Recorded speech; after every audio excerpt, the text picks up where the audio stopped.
Once in a blue Moon அப்படின்னா என்ன? Guess பண்ணுங்க பார்ப்போம். Once in a blue Moon எதனா கதை கவிதை டைட்டிலோ? ப்ளூ மூன் நீல நிலா. இன் அ ப்ளூ மூன் ஒரு நீல நிலவில். Once one time. Once in a blue Moon ஒரு முறை ஒரு நீல நிலவில். இல்லை ஒன்ஸ்னா முன்னொரு காலத்தில், முன்னாளில்னு கூட ஒரு அர்த்தம் இருக்கு. அப்போ ஒன்ஸ் இன் அ ப்ளூ மூன்னா முன்னாளில் ஒரு நீல நிலவில். எப்படி கரெக்டாக கண்டுபிடிச்சிட்டனா? இல்லைங்க, நீங்கள் ஒரு விஷயத்தை கம்ப்ளீட்டாக மறந்துட்டீங்க. இது இன்றைய இடியம் சீரீஸ். இடியம்னு வரப்போ நோ லிட்ரல் டிரான்ஸ்லேஷன். எந்திரம் படம் பார்த்துருக்கீங்கல்ல, போடுனா போட்டுடக்கூடாது.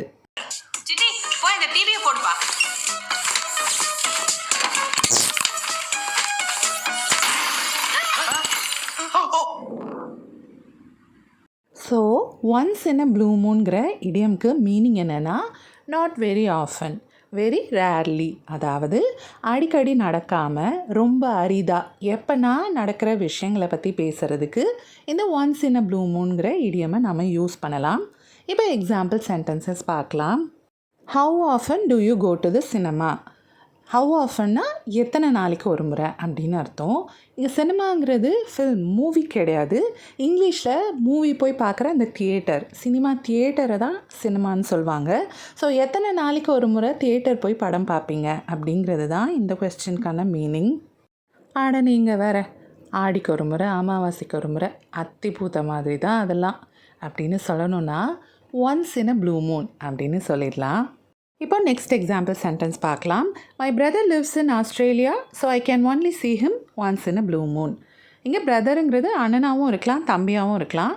என் சகோதரர் ஆஸ்திரேலியாவில் வசிக்கிறாரு. அதனால் அவரை ரொம்ப அரிதாக எப்போனா தான் என்னால் பார்க்க முடியும் அப்படிங்கிறது தான் இந்த சென்டென்ஸ்க்கான மீனிங்.